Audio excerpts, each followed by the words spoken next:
അപ്പോൾ ഇവിടെ നമ്മുടെ ഈ സ്ഥലം ഇവിടെ എഴുമാന്തുരുത്താട്ടോ. എഴുമാന്തുരുത്ത് ഏരിയയാണ്. വളരെ ഭംഗിയുള്ള ഏരിയകളാണ്. കണ്ടോ, നല്ല തെങ്ങും തോപ്പൊക്കെ ഉണ്ടോ, തെങ്ങും ചെറിയ തെങ്ങൊക്കെ നിൽക്കണുണ്ടോ. ഇവിടെ ഒരു മീൻപിടുത്തക്കാർക്ക് വേണ്ടിയുള്ളൊരു കൊട്ടവഞ്ചി ഉണ്ട് കേട്ടോ. ഇവിടെ ഇതേ ഒരു കൊട്ടവഞ്ചി ഇവിടെ കിടക്കണുണ്ടോ. മീൻപിടുത്തക്കാരുടെയാണ്. ഒരു കൊട്ടവഞ്ചി ഇവിടെ കിടപ്പുണ്ട്. നല്ല ഭംഗിയുണ്ട് ഈ കൊട്ടവഞ്ചി കാണാൻ.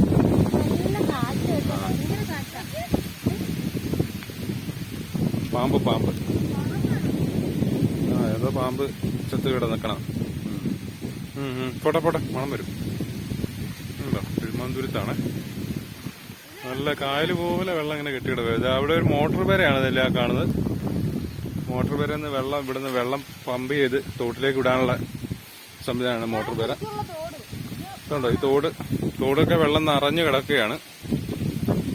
ഈ തോട്ടിലാണ് ഈ മീൻപിടുത്തക്കാരുടെ കൊട്ടവഞ്ചി ഇട്ടിരിക്കുന്നത്. ഇത് അന്യ സംസ്ഥാനക്കാരാന്ന് തോന്നുന്നു, തമിഴ്നാട്ടുകാരൊക്കെയാന്ന് തോന്നുന്നു.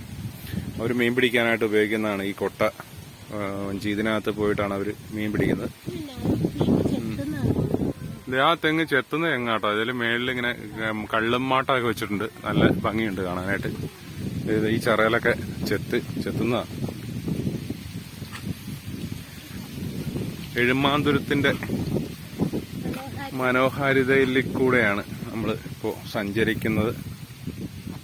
ശരിക്കും പറഞ്ഞാൽ നമ്മുടെ ചുറ്റുവട്ടമുള്ള ഏരിയയൊക്കെയാണ്. നമ്മൾ എന്നിട്ട് ഒത്തിരി പൈസയൊക്കെ ഉണ്ടാക്കി ഒന്ന് ദൂരത്തേക്കൊക്കെ യാത്രയൊക്കെ പോകും.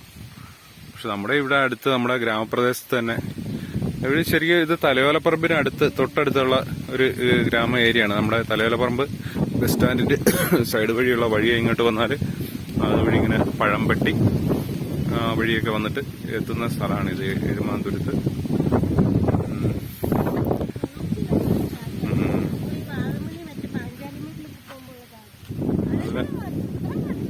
നല്ല ഭംഗിയാണ് മൊത്തം ഇങ്ങനെ കാണാനായിട്ട്.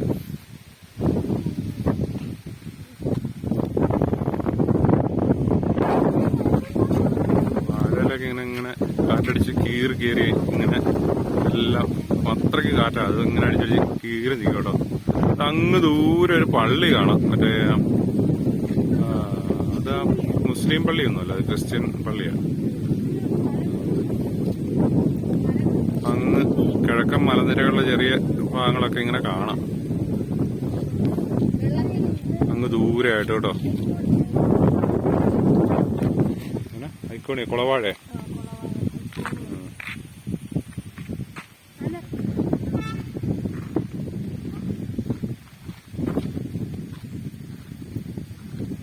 അങ്ങോട്ട് കിടക്കാനായിട്ടൊരു ചെറിയ ഇലക്ട്രിക് പോസ്റ്റ് ഇട്ടിട്ടുണ്ട്. വളരെ ശ്രദ്ധിച്ചു പോയില്ലെങ്കിൽ താഴെ പോകും, വെള്ളത്തിൽ പോകും.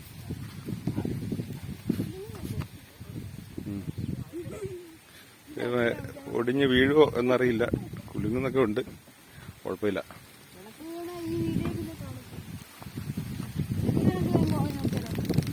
ഇതുവഴി ഒന്ന് പോയി നോക്കാം.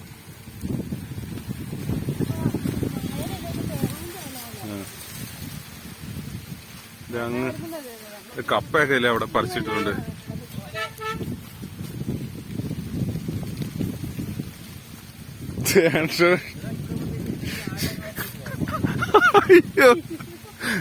അയ്യോ, ഈ പുള്ളിയൊക്കെ ജിഷിരിപ്പുണ്ടോ?